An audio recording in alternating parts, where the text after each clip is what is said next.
लाडका भाई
सुनो ना तुम ऐसा कितनों कपार पर मर जाओगे ना कदा भी हृदय कोई तुमसे शादी करने वाला नहीं शादी करोगे ना चलो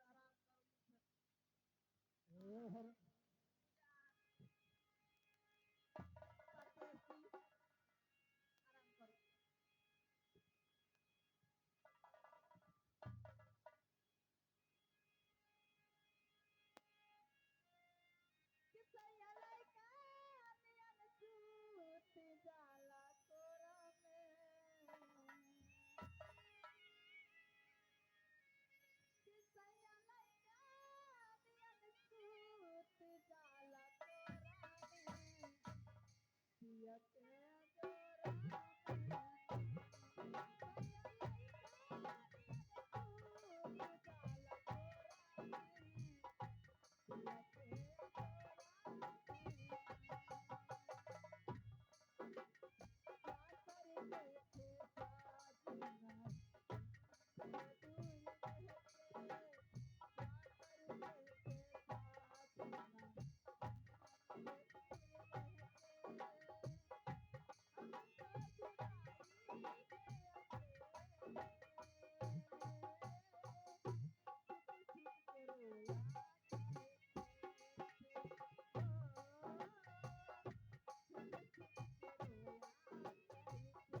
सोच तुम आपकी जितना भी ऊंचाई लगाओगे ना तो रीना सिंह कदापि मानने वाला नहीं है।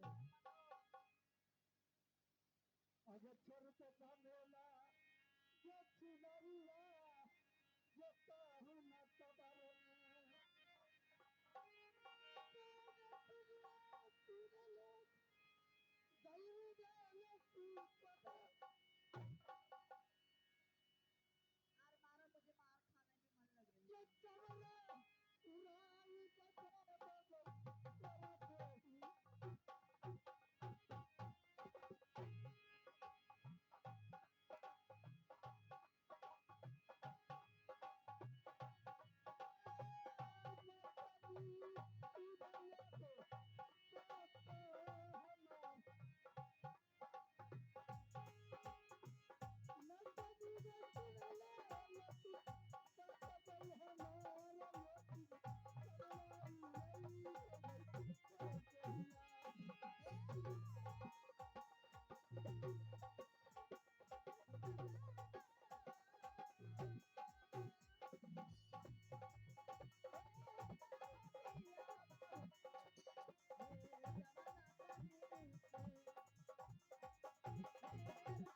कभी पता भी नहीं हो सकता है साली तुम हटकर की बात करो।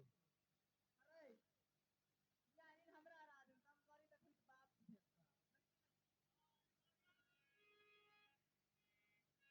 क्या बिहार अरे पूछिए रसना बिया कर दे तो ऊ लक्षण उतरवे जिंदगी भर जाए तो पूछिए एकरा हमरा सुने बिया कर तुम तोरस कर ला तो ठीक है बुझली आज हमरा चली के क्या वो तुम से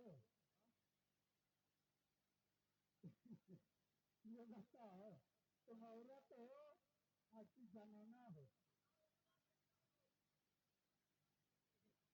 हम मर्दाना हो क्या है आज तू बता तू हिजली की हिजरा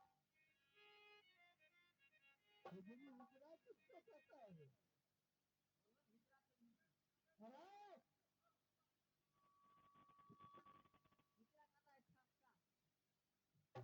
ठक्का ट्रेन में जो मांगे थे अरे एक बात बताओ तुम इसको शादी करके रख लो ना ये कौन है तुम्हारा? नहीं ये बोलते कमरे में गाने का नाचने के लिए जसरा करे क्यों लगे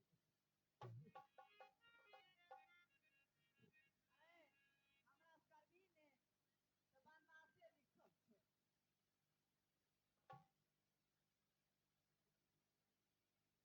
बिया करबो पता नहीं है नहीं करबो पता भी नहीं पता भी नहीं है। नहीं करबो तो भैया के बाप ने हाँ? ये करे के मन में अरे ये बताओ ये तुम्हारा कौन है? लड़की भी और क्या लगेगा रे और कौन लगेगा?